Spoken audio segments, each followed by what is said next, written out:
umunsi mukuru ku itorero rya Kristo ryavuye mu bise by'umubabaro. Ni umunsi wo kwizihiza Yesu apfa ntazuke. Sinzi niba tuba dufite icyo tuvuga. Natekereje ibintu byinshi cyane, ariko ndashaka kubaganiriza mu bike muri ibyo ngibyo.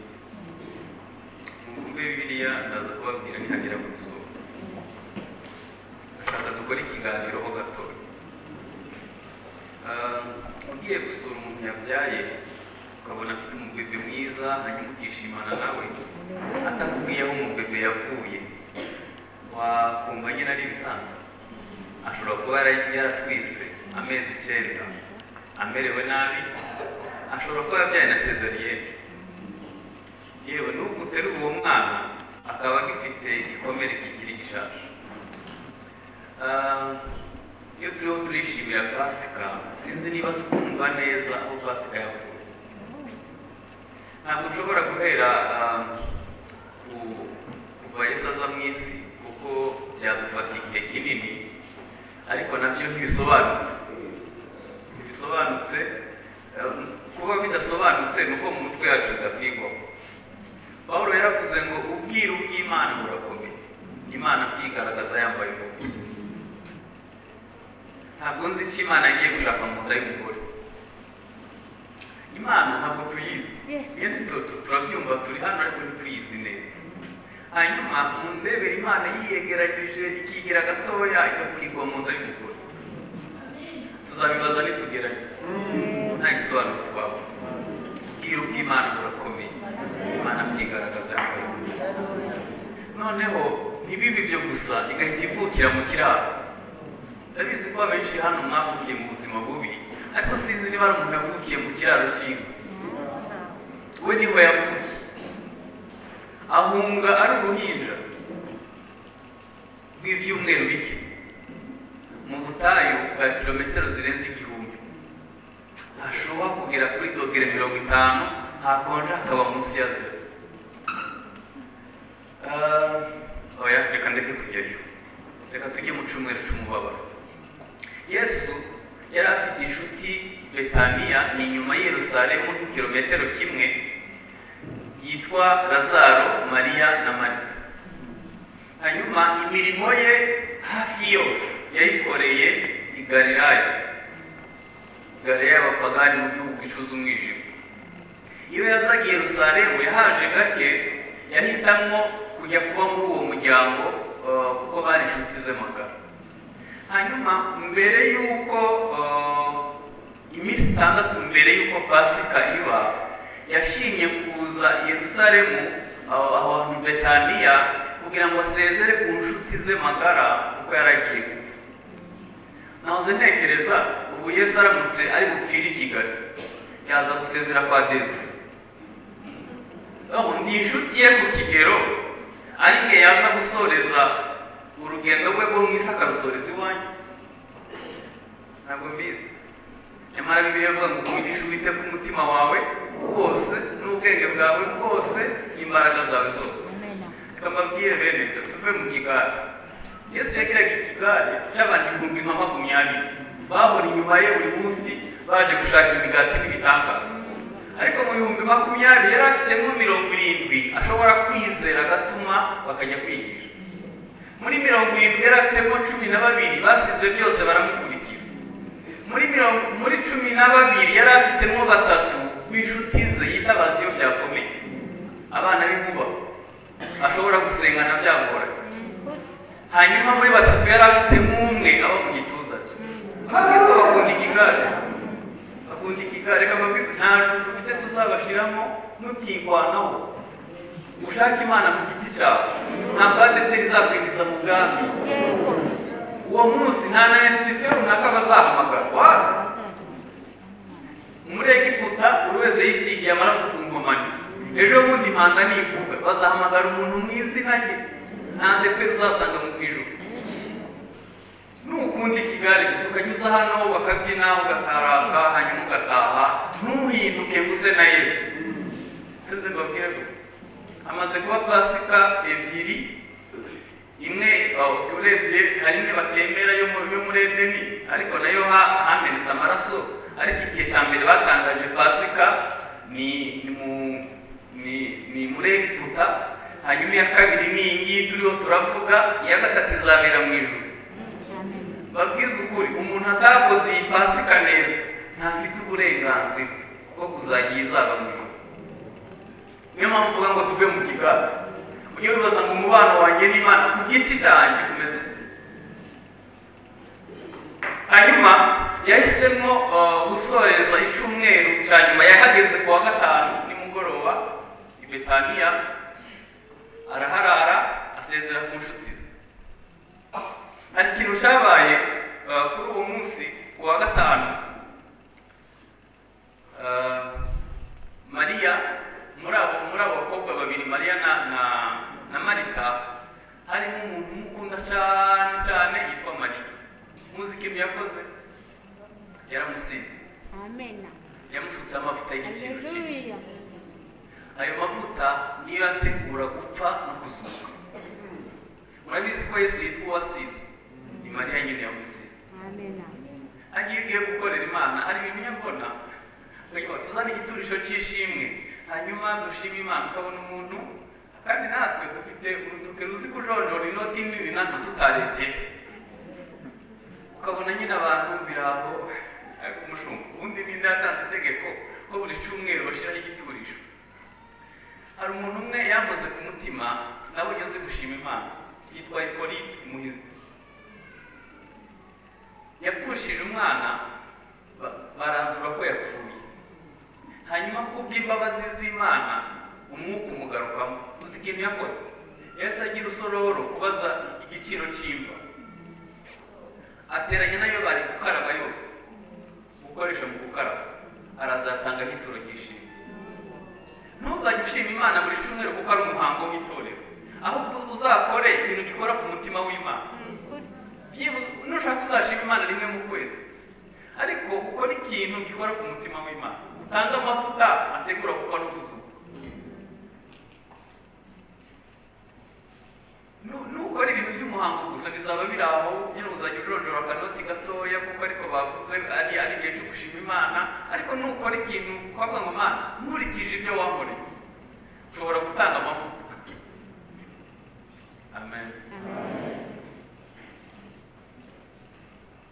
Hanyuma ku wa gatandatu Yesu yizihije isabato mu muco wa Kiyuda nk'uko byari bisanzwe. Hanyuma ku cyumweru yinjira i Yerusalemu ahetswe n'indogobe, aho bita ku muhanda wa Hoziyana. Abigishwa n'abandi bantu bamukundaga baravuga ngo Hoziyana, Hoziyana, hashimuje mu izina ry'Uwiteka. Umva ikintu cyambabaje, abavuze ngo Hoziyana nibo bavuze ngo ni abami. Ntibagukomera amashyi. Uzibuke ko bashobora guhindura ururimi mu cyumweru kimwe. Nagiye mbona abashumba apfusha nk'umudamu we yitaba Imana, ntihagire uzongera kumenya ko yari afite abana. Kandi kare iyo yinjira bati umushumba wacu, umushumba wacu. Nabonye umuntu yakoreye Imana mu rusengero yaravunitse, apfakara, ntihagire uzongera kumenya ko yateraniye muri urwo rusengero. Tukihangana umunsi tugenda tugashingura, tukazana indabyo, tukifotoza, bigahita birangira. Abavuze ngo Hoziyana nibo bavuze ngo ni abami. Nubona bagukomeye mashi, uzamenye ko bashobora guhindura ururimi. Nagiye mbona abantu bakize mu rusengero twendamo kubaramya, ariko yagira ibyago bamutereza camunara, ntihagire uzongera kumusuhuza. Nitwibuke ko yatwubakiye urusengero, nitwibuke ko yakoze imirimo mu nzu y'Imana. Iyo umuntu yakeye bagenda uko. Ibyo mvuze ni mu rusengero. Nubona bagukomeye mu mashi, ishimwe rizagarukira Imana, kuko ikindi gihe ashobora guhindura ururimi. Hanyuma uwo munsi Yesu yakoze ikintu gikomeye. Yesu yakoze ikintu gikomeye,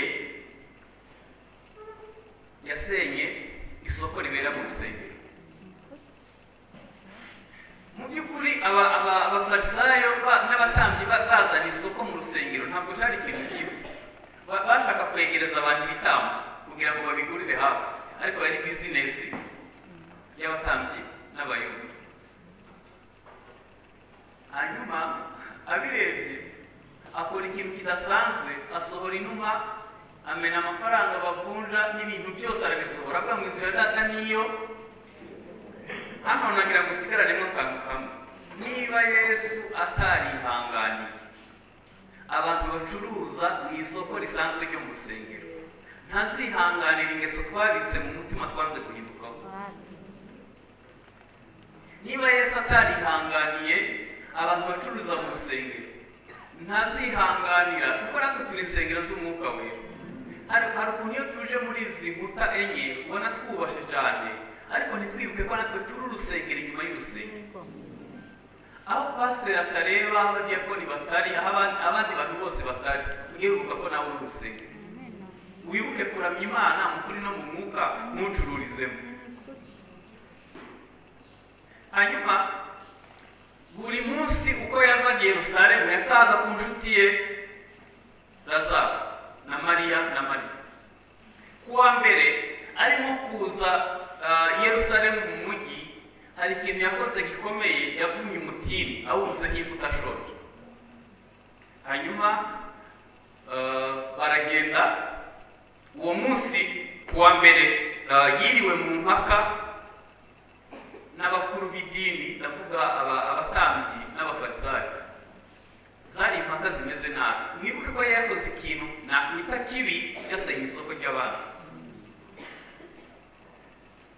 Umva iyo ukoze kuri bizinesi y'abandi, buriya iyo bigeze ku nyungu ushobora kuhasiga ubuzima. Inama zahise zitangira. Akagambane kari katangiye, amanama yakorwa ku manywa na nijoro bashaka ukuntu bamwigiza. N'ubundi ntibamukundaga, ariko bari bamubonye ukwabo. Hanyuma ataha Yerusalemu, ataha Betaniya, agaruka ku wa kabiri mu gitondo. Bageze kuri wa mutini basanga wumye nk'aho hashize imyaka 10. Abaha inyigisho yo kwizera, ababwira ngo nimugira kwizera kungana n'akabuto ka sinapi muzabwira umusozi wimuka.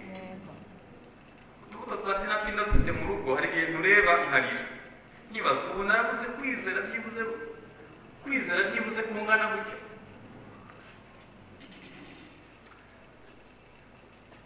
Itorero rikwiye kubeshwaho no kwizera. Muzi impamvu dukwiye kubaho mu kwizera? Nuko ibyo twebwe tuvuga ko twemera, siyanse ntibyemera. Siyanse ntiyemera ko sida ikira, ntiyemera ko kanseri ikira, ariko Bibiliya ivuga ngo muzarambika ibiganza ku barwayi bakira. Ibimenyetso bizagendana n'abizera, bazirukana abadayimoni, bazafata inzoka, bazagicisha nshuti zabatwara na hato, bazirukana abadayimoni, bazavuga ngo nimisha. Ibyo ni ibintu bikwiye kuba bigaragara mu itorero, kandi ibyo isi ntibyemera. Nyamara twemera ko iby'isi itemera, ariko kuri kw'ibyo twizera. Nushaka kubaho mu buryo bw'ubwenge gusa, hari ubwo bizagera igihe ukabona ibintu ntibisobanutse. Ariko impamvu imfubyi zishingirwa bakishima nuko Imana iba ifite icyo yakoze mu mutima, baba babeshejweho no kwizera. Abantu batuye i Kigali bemera ko babeshejweho no kwizera, bavuge ngo amen. Hanyuma uwo munsi ku wa kabiri yagiye kurera Yona, avuga ibimenyetso. Matayo 24 niho tugeze. Avuga ibimenyetso bizagaragaza ko agiye kugaruka. Bimwe mu byo yavuze bikomeye, muribuka ko bari bamweretse inyubako y'urusengero, aho kugira ngo yishime ararira. Ariko Yesu nawe wagira ngo ntakundi irangi ry'umweru. Yari umuturage w'i Galilaya, ahantu mu cyaro, wagira ngo ntakunda amashanyarazi. Ariko we yarazi icyo avuze. Yaravuze ngo Yerusalemu wica abahanuzi, ugatera amabuye abagutumweho. Nashatse kukubundikira nk'uko inkoko ibundikira abashwi ntibabyemera. None abanzi bazakundira ngo bazagusenya, ntabwo bizasigaye igeretse kuri yo. Kubera iki? Bari bafite urusengero rwiza yego, ariko baranze kwakira urusengero rukuru, ari we Yesu Kristo. Uyoboye umutambyi mukuru, baramwanze. Ntangira nababwiye ngo ntabwo dukwiye kubaho mu buryo bw'umuhango, ahubwo ukwiye gukoresha ijambo ry'Imana ukajya wumva icyo ukoze kivuye ku mutima w'ubumana bitari umuhango gusa w'itorero. Nibyo bizatuma Imana iguha umugisha. Hanyuma yavuze ibintu byinshi ariko umusozi wa Elayono byari ibintu bikomeye, ariko kimwe mu bintu nasomyemo hano muri Matayo 24 harimo ikintu gikomeye kivuga ngo mwirinde hatagira ubayobya. Niba hari ikintu gikomeye muri iyi myaka yacu ni ubuyobe. Aho abantu bavuga ngo ibyaha twakoze kera n'ibyo dukora ubu n'ibyo tuzakora ubutaha byose byarababarira. Ubwo n'abanyabuntu butangaje. Ngewe ndemera n'umutima wanjye ko ari ubuyobe, kuko niba ubuntu budukatishiriza mu irari rya kamere ntacyo Yesu yaba yaramaze. Ntabwo ari ubwo buyobe gusa. Hari nigeze kubona umupasiteri mu by'ukuri ibintu yigishaga byari bitari byo. Hanyuma ndamaze kubera icyo ubesha abantu aravuga ngo rega ngo nawe ntugakabye ngo twebwe tubanza kureka abantu ngo bakaza ari benshi ngo tukazababwira ukuri hanyuma. Nambwira ko nawe urambesha. Umuntu yaje akakumarana imyaka 10 mu rusengero uzamubwira gutegera. Ese ubatse etaje ndende ariko urufatiro rutari ruzima buriya amaherezo n'ayabo. Muri iki gihe mukurikira inyigisho nyinshi kuri YouTube, mukurikira ku maradiyo, ku macanoza atandukanye, muri iki gihe mu gihe cy'ubwenge ujye bibaza ngo ibi bintu ngiye n'ibizima cyangwa harimo ubuyobe. Ntabwo ibintu byose ari byo. Harimo ibintu bitari ukuri kw'ijambo ry'Imana. Najyanye n'umubishop umwe Yerusalemu tugura amavuta y'amadolari 20. Amadolari 20 n'ibihumbi 20 byo mu Rwanda. Araseka arambwira ngo pastor ngo ntureba aya mavuta azangurira imodoka azanyubakira inzu nzakuramo na tiki ngaruka. Namaze mu madolari 20 afite reka ibintu by'ubutagatifu cyane. Ngiye kubabwira ko haje amavuta yirukana inyatsi, akuraho karande, yirukana imikoshi, atuma abakobwa bashaka bagumiwe. Ngiye kubabwira ko ari amavuta kandi kubasiga bazampereza. Uzi ko yaje kuri ofisi kunyereka imodoka yaguze. Ese ibintu byose twigishwa n'ibizima. Mwirinde hatagira ubayobya. Amaradiyo yose arigisha, channels zivugirwaho ibintu bitandukanye bishungura byibuze ntubimire byose bunguri. Abantu bo mu itorero rya mbere ngo barataha ngo bakareba ko ibyo bigishijwe bihuye n'ukuri kw'ijambo ry'Imana kandi byigishijwe n'intumwa. Hanyuma ku munsi wa gatatu Yesu nta kintu yakoze. Yiriwe ameze nk'iki. Yiriwe nk'ibise byari byatangiye kumufata. Buriya umuntu mukuru yagiye gupfa abyiyumvamo. Abenshi baranaraka akumva agiye gusoza urugendo. Ku munsi wa gatatu nta kintu yakoze. Yiriwe Betaniya aruhutse kuko bwacaga bamufata. Mwibuke ko Yerusalemu inama zari zimeze nabi. Hanyuma ku wa kane yarambutse asezera ku nshuti ze Lazaro na Mariya na Marita, arambuka aza Yerusalemu akora igaburo ryera. Basezeraniye ku igaburo ryera. Hari ikintu cyambabaje. Bari ku igaburo ahantu baririye igaburo mu cyumba cyo hejuru, na n'ubu iyo nkingi iracyahari, bayita inkingi y'ipfunwe cyangwa y'isoni, ngo Satani yinjiye mu mutima wa Yuda. Kuko Yesu yaravuze ngo umuntu turi buhuriza amaboko ku mbere niwe ari bungambane. Reka mbabwize ukuri, ibikomere byose birababaza, ariko igikomere cyo mu rusengero kibabaza kuruta ibindi. Satani yinjira mu mutima wa Yuda bahurije amaboko ku mbere, kuko barabaza ngo uvuze ninde yava muri twe n'ibintu twabonye n'ibitangaza wakoze turebe ntabwo byashoboka. Avuga ati ariko mureke umuntu duhuriza amaboko ku mbere araba ari uwo. Ugiye wibuka ko Satani ashobora kunyura n'umuntu mwicaranye, birashoboka. Hanyuma Bibiliya iravuga ngo arasohoka basiga ku meza, ahita ajya kubwira abafarisayo n'abatambyi ko ashobora kumubonera ku kiguzi. Bamuha amafaranga. Icyo gihe barangije igaburo ryera bo bahise bambuka i Getsemani. Kuva aho bari kugera i Getsemani nta kilometero kirimo. Baragenda, Yesu ahageze hari nimugoroba, babigishwa be kubera umunaniro n'umuruho n'ibindi ngo bahita basinzira. Hari igihe ikirere kibudika ukajya wumva ikirere kiremereye. ukaba utasobanura neza ibiri kuba kuko utabizi ariko ukajya wumva ikirere kiremereye. Satani ava mu ijuru akamanukana kimwe cya gatatu cy'ingabo zitabarika yazigabye mu migwi ine mu Efeso 6 uhereye ku murongo w'10 kumanuka hepfo. Izo ngabo zose zaraje zubaka igikuta kimeze nka beto hejuru y'Getsemani. Yesu yazamura isengesho rikamugarukaho. Mwibuke ko Imana yari yamuteye umugongo kubera yashyize ku ibyaha byawe. Arasenga asubiye kubigishwa ngo bamufashe, asanga basinziriye, yongera yegera imbere nk'ahategwa ibuye. Arasenga bigera igihe biranga, asenga nabi. Yaravuze ngo niba bishoboka iki gikombe nikindege.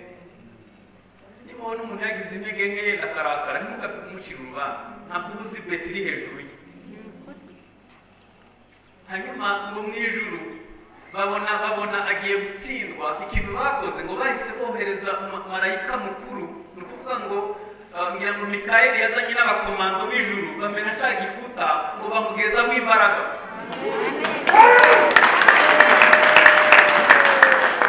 Mwibuke ko icyo gihe ahantu hose hari umwenge hasohoka amaraso. Hari igihe umuntu ahura n'ikintu ubwonko butakira. Ubundi amarangamutima yacu ko Imana yaremye, hari ibintu Imana itaremeye n'umwanya bizajyamo. Gupfakara, gupfusha, ibihombo bitunguranye, ibyago byose uwo mwanya wabyo nturimo. Hari umugabo umwe twabanaga i Bujumbura ahantu mu Tanganoro, yari umupilote w'indege. Nibuka igihe kimwe yari atwaye perezida w'u Burundi bagiye mu nama ahantu n'abandi baminisitiri muri iyo ndege, bimunanira kugeza indege ku kibuga. Yari umujene muto w'imyaka hafi nka 30. Bimunanira kugeza indege ku kibuga, mu minota nka 30 yamaze azenguruka hejuru ya Tanganyika, byamunaniye kuyigeza hasi. Kubw'amahirwe indege yaje kugera hasi, ariko yageze hasi nta gasatsi na kamwe k'umukara agifite, yahindutse imvi. Umubabaro wose utavuwe ushobora kuzana indwara, ushobora kuzana diyabete, ushobora kugaruka ari igifu, ushobora ari ukura ibitotsi. Umubabaro wose ushobora kuzana indwara, kandi umubabaro uhindutse indwara ukuganisha ku rupfu. Ashimwe ko mu byamuzanye harimo no kuvura imvune. Mu mitima yacu hari igihe tuba twarahuye n'ibintu birenze kwemera. Nuko ntafite umwanya ngo mbaze buri wese cyangwa mu duhu ubuhamya, ariko hari ibintu wahuye nabyo bituma ujya ku meza apitikabo. Ibyo nabyo bimuzanire yakumva. Bamugezaho imbaraga, ngo abonye imbaraga arahaguruka abwira abigishwa ngo tugende. Bagikata aho hafi y'agashamba bahita bahura na Yuda azanye igitego. Arangije ngo aramusoma. Niba hari ahantu haba ubujyanye ni mu rusengero. Uzi ko umuntu aguhobera ngo Yesu ashimwe, ukagira ngo nibyo. Babwira akantu gakomeye. Mu itorero ibintu byose birahari, wabona abaririmbyi beza, wabona abantu bose barahari, ariko ikintu twabuze ni urukundo. Iyo umukene yakoze ubukwe abutaha wenyine, ariko umukire twese turaboneka. Umukene aragwara akigwaza bitumenye nuko adahari. Ibyo mvuze ndakabijera. Reka mbabwize ukuri, ubu twese tugize urukundo isi yahurura, kuko isi ifite amafaranga, ifite ibintu byose, yabuze urukundo. Mu Rwanda iyo abantu 100 bapfuye 10 baba biyahuye. Ni ubushakashatsi buri kuri interineti. Muzi ikintu kibiyahuza ni umubabaro w'indengakamere, ni ibibazo bitabonewe ibisubizo. Nyamara mutekereza uko tungana, uko twese duhuje umutima ntitwabona ibisubizo byinshi hamwe.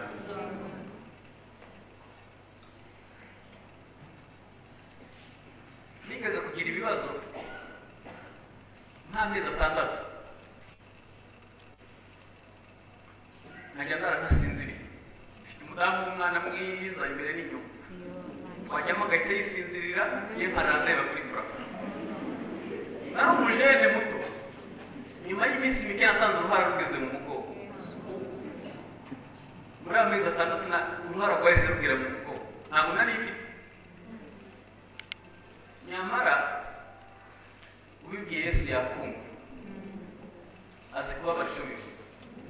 Hanyuma ahuye na Yuda, yaramubwiye ngo Yuda we wisome ubanza kunsoma kandi wangambaniye, ahubwo icyo ukora gikore vuba. Yesu yahise abihindura aravuga ngo ubu nabwirizaga Yerusalemu gusa, ariko mu kanya gato amavi yose arabapfukama, indimi zose ziraba zihamye ko Kristo ari Uwiteka. Gikore vuba, ndagira ngo ubigire bigire vuba. Ntabwo bizakwicerega, ntabwo bizakwica, bizasiga uzi gusenga, bizasiga uzi kwiringira Imana, bizasiga uramburira Imana amaboko, ntabwo uzaba. Yuda niba nabikora ntagire vuba, kuko umugambi w'Imana ku buzima bwawe uraruta uwo udafite. Ubu ibyaguhize byose kugira ngo urabe uko batakuroka, mu isi bararoka. None se kutapfa ni ukubera umugambi Imana igufite. Hanyuma ndashaka kwihuta, baramufashe atabuze imbaraga zo kwigwanira, ariko kuko yagomba gusohoza misiyo yo kuducungura baramufashe. Sinzi niba mwakumva umunsi wo kuwa kane ukuntu wari mubi. Hari igihe umuntu wese yibuka umunsi mubi ku buzima bwe, ariko uwo munsi wari mubi. Mutekereze ko iryo joro rimwe gusa bamutwaye mu nkiko eshanu, kwa Ana, kwa Kayafa, kwa Pilato, kwa Herode, bamugarura kwa Pilato. Baramukubise mu buryo udashobora kwibaza. Ubwo nari Yerusalemu yasuye urugo kwa Kayafa, kimwe mu bintu byambabaje ni ukuntu mu rugo rw'umutambyi mukuru hari gereza. Hejuru hano hari ahantu batorera amategeko, ariko munsi hari ku ibagiro aho bicira abantu. Ndagira ngo mbasabe, muzaba abana b'Imana, ntimuzaba abagendini. Idini ririca, Yesu niwe utanga ubugingo wenyine. Hari igihe umuntu yumva ari umunyedini gusa ntahinduke kuba umwana w'Imana. Iyo urebye intambara zihora mu matorero, ukareba ibibazo biri mu matorero, iyo mvuze amatorero n'amatorero ya Gikristo, uhita ubona nyine ko bituzuye. Yesu niwe utanga ubugingo wenyine. Nuba umwana w'Imana uzumva Imana, ariko nuba umunyedini ntabwo uzumva Imana. Yesu bamufungiye mu mwobo wa metero 5, nzaze mwereka amafoto. Mu mwobo wa metero 5 arara anaganamo, ava amaraso bamumenaho amazi. Hanyuma aho hantu habereye ikintu gikomeye. Inshuti ye magara yari asigaranye yitwa Petero niwe yamwihakanye. Nubwo waba usigaye wenyine Yesu yakumva, kuko nawe byamubayeho. Hanyuma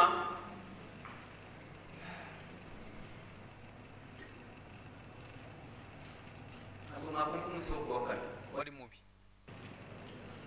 mubi. Mu gitondo bamushakiye ikamba y'amahwa. Kariya karere kuko ari ubutayu kagira amahwa y'imishubi maremare, bayinjiza n'inyundo agera ku bwonko. Yesaya yarahanuye ngo Yesu azamera nk'ikijegijegi, debile, kubera amahwa yageze ku bwonko ntabwo yari akibasha gutekereza neza. Murabizi ko umuntu mukuru agira litiro 3 n'igice, agira litiro 5 z'amaraso muri we. Yavuye amaraso arengeje litiro 3 n'igice.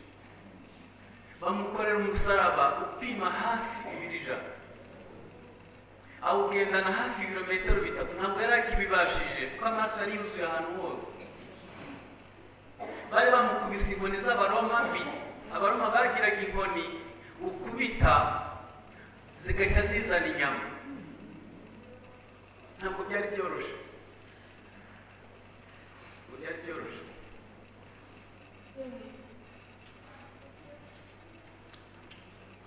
Wari umusugoye. Yesu bamubambishije ferabeto ya 12 y'igiheri idasenye neza. Niyo mpamvu biri bivuga ngo azagaruka inkovu z'igihari, ntabwo zisigira zisiba. Yarababaye Yesu. Uzi ko bamubambye yambaye ubusa, nyina yamubyaye ahahagaze, nta n'urubindo, yari yambaye ubusa uko yavutse. izuba yaremye rimubonye yambaye ubusa yifuka mu maso. Ntabwo ryashobora kurebana n'umwami yariremye yambaye ubusa uko yavutse.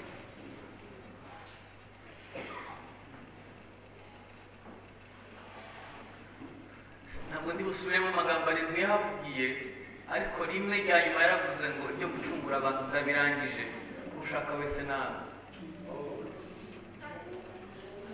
Umutima uraca, umwenda ukinze ahera ucikamo kabiri. Ndashaka mvuga impamvu umwenda wacitsemo kabiri. Kuva binjiye mu gihugu cy'isezerano kugera navuga Isirayeli bava muri Egiputa kugera kuri Yeremiya, bari bafite isanduku y'isezerano. Isanduku y'isezerano ryasobanuye kubaho kw'Imana, icyubahiro cy'Imana. Ariko igihe bajya mu bunyage bw'imyaka 70 ntabwo bongeye kubibona isanduku. Bagarutse bubatse urusengero rwari ruhari ariko rutagira isanduku. Bakomeza gutamba ibitambo kandi Imana yarimutse itakiri mu Bisirayeli. Rwari urwandiko rw'imihango, nta kintu kizima cyari kiri. Uwo munsi Yesu yakojeje isoni abatambyi, ahubwo we yinjirayo ari umutambyi, ari n'igitambo. Amena aye maraso. Hano sinzi niba mwabyumva. Yohana ahamya Yesu yaravuze ngo dore ntama w'Imana ukuraho ibyaha by'abari mu isi. Kandi iyo batambaga ibitambo ibyaha byaratwikirwa, ntabwo byakugwaho, ariko uwo munsi ibyaha byose byakuweho. Muri ibyo ari byo Uwiteka mucamanza yambonyeho amaraso, ntancira urubanza rubi, anyita umukiranutsi. Hanyuma idini narikindi, icyo kintu gitinyitse mu isi. Mwari muzi ko baje ngo kugira ngo bajye mu isabatora ngo bavune amaguru y'ibisambo. Bavuna amaguru y'ibisambo kugira ngo bihute bajye mu isabato. Bageze kuri Yesu basanga yapfuye, bamutera icumu mu rubavu kugira ngo bihute bajye mu materaniro. Dini ririca se.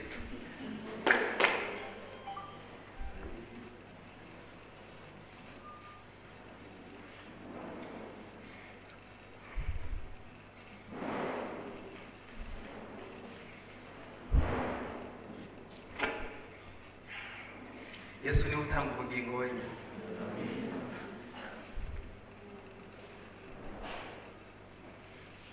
Kuwa gatandatu yaraye mwumva bawita umunsi nta kintu kigaragara yakoze, ariko yarimo gukora ibintu bikomeye.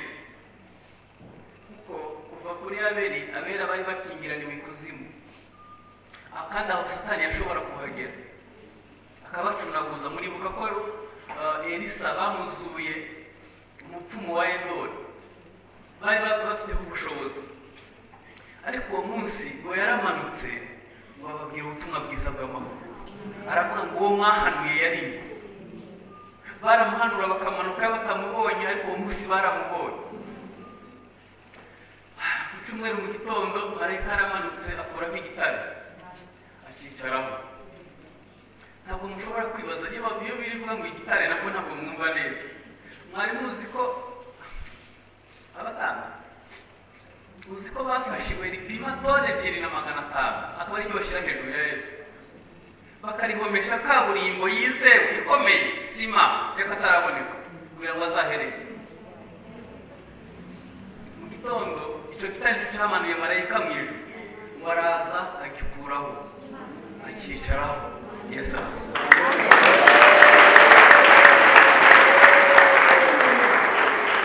Na Mariya inshuti ye urukundo yamukundaga, aramubwira ngo Mariya ntimporeho, ngiye kubanza kubageza kwa data.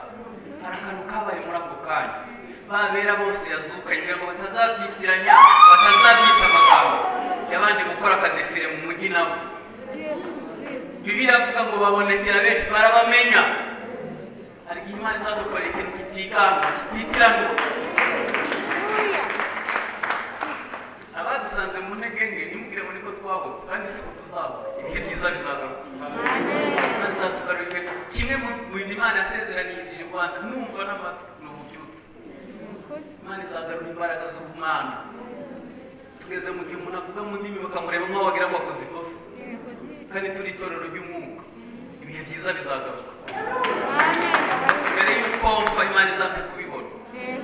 Nigeze kubibonaho gatoya, aho umuntu aza mu kibanza cy'urusengero gusa atarinjira mu rusengero afite abademoni bakamukubita hasi. Nabonye aho korari iririmba ababana n'ubumuga bagakira. None bisigaye byaroroshe, bisigaye bisanzwe. Ibihe byiza bizaza. Yesu yarazutse azamukana abera mu ijuru. Ijuru ryose rirahaguruka gufelicita umuntu uzanye intsinzi, abohoye abera benshi.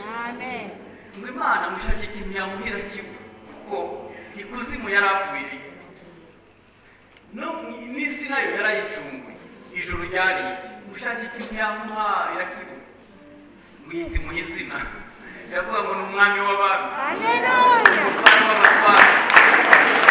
Muri iryo zina amavi yose arapfukama. Nta rindi zina twahawe munsi y'izuba ryo gukirizwamo usibye izina rya Yesu. Ahandi hose wanyura ntihakugezayo, niryo zina ryonyine. Niryo zina twahawe, niryo ushobora guhindura ubuzima bwawe, niryo wakwiringira. Reka nsoze. Impano waha Imana ukazarinda upfa uticuza ni ukuyiha ubuzima bwawe. Intsinzi yarayiduhaye, nawe itegereje kuyiha umutima wawe. Nicyo gusa Yesu ategereje. Urakoze. Nuko uyiha umutima wawe. Ntiwizihize Pasika nk'umuhango, ahubwo bihinduke ubuzima bwawe. Twunamishe amaso dusenge.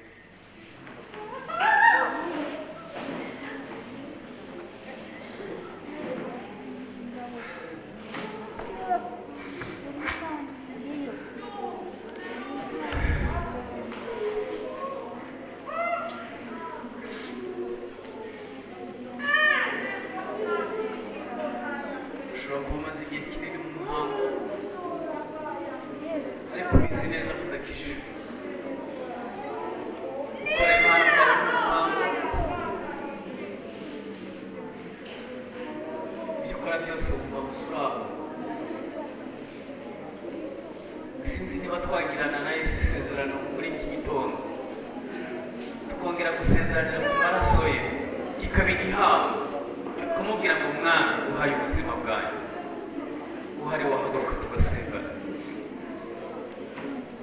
Ubaye wumva wagirana igihango na Yesu ukamuha ubuzima bwawe, ukavuga ngo Mwami ndagusezeranije ko nguhaye ubuzima bwawe, kandi iminsi isigaje kubaho uzicuza, haguruka dusengane.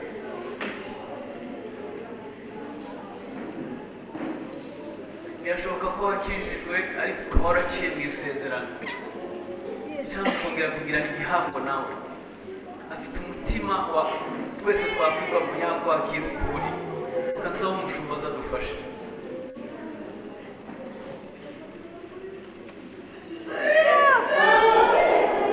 Tugiye gusengana Imana, tugiye gusengana Imana. Reka turebe abantu bashatse kwakira Yesu aribwo bwa mbere. Warambura ikiganza niba uhari ushaka kwakira Yesu aribwo bwa mbere. Warambura ikiganza, nta soni biteye. Imana iguha umugisha. Waza hano rwose. Iyo ni ibyishimo byinshi iyo itorero tubonye abantu bihana bahindukira umwami Yesu. Urapfukama aho ngaho dusenga Imana. Nawe ubaye utari wakira Yesu cyangwa umaze igihe kinini cyane waraguye ukaba waje mu nzu y'Imana, yaba ari amahirwe yo kuza ugapfukama aha ngaha tukagusengera Imana. Waramaze igihe kinini cyane rwose waraguye ugiye kuvamo, ukavuga uti naraguye, nababaje umwami, ariko noneho kuri iyi Pasika ndashaka guca bugufi. Noneho atuza Yesu umutima wanjye. Byakuberekeje byo byaba ari byinshi byakugushije, ariko nta mpamvu dukurikije urugero Yesu yaduhaye, kuko niwe tugomba kwigiraho wenyine. Naho abandi bose nk'uko twabyumvise mu ijambo ry'Imana barahinduka, abantu barahinduka, Yesu wenyine niwe udahinduka. Kandi nuzakwibwira akakwibwira atakweretse Yesu, azaba akubeshya. Nta bundi butumwa dukwiriye kuvuga uretse kuvuga Yesu wazutse. Niba ufite imbaraga rwose zihagije. Imana ibaha umugisha mu izina rya Yesu. Ngiye gusengera aba bapfukamye, hanyuma nimara kubasengera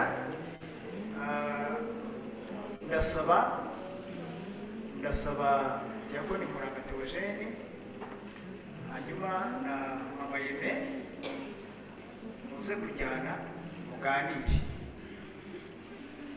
aba bantu. Ndasaba nanone kandi umushumba nawe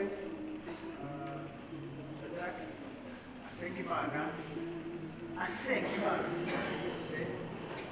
Mwebwe uhagaze, mwebwe mwumvaga ko mutarimo muri mu murongo mwiza, aribyo mushatse kwereka Imana, yabaha imbaraga mukanesha kandi yababarira, nabyo Imana irabikora. Kandi nanone turaza gusenga Imana dusenganye namwe mwese, dusabe Imana rwose iduhe ibihe byiza, kandi Imana itwere na Kristo Yesu. Imana ishobora byose mu izina rya Yesu turagushimiye. Abangaba bapfukamye barahejwe n'ijambo ryawe, kandi natwe turabasengera, bifuje kongera kukumenya buri bushya. Hariho n'uje aciye bugufi apfukamye kugira ngo umubabarire, mwese umutunganye, uture muri we, ukomanze ku mutima we, kandi wamuhamagariye kugira ngo umuhe ubugingo. Apfukamye ahangaha imbere yawe n'iteraniro ryose, urebye isoni z'umusaraba wahanganye, nawe arakwitegereje ku musaraba, asanze waramuboneye agakiza, asanze atakwirenganya, kandi ubwo wazutse, reka imbaraga zawe zikorere muri we, zimuhe ubugingo. Mwana ukure mu gitabo cy'ubupfu, mwandike mu gitabo cy'ubugingo. Bene data bari barasubiye mu ngeso zitari zimwe, baraguhindukiriye, turabingingiye kugira ngo ubabarire, wese batungane, uture muri bo. Mwami Imana yacu, bagire inama, bigishe, babere umucunguzi wawe. Turagushimiye cyane kuko wampa imbaraga zo kubabashisha gutsinda ibyaha. Reka bakwigireho, kandi Umwuka Wera akomeze abayobore kugeza mu bugingo buhoraho. Bisabye gutyo twizeye izina rya Yesu, amen. Mwebwe mupfukamye hano, kurikire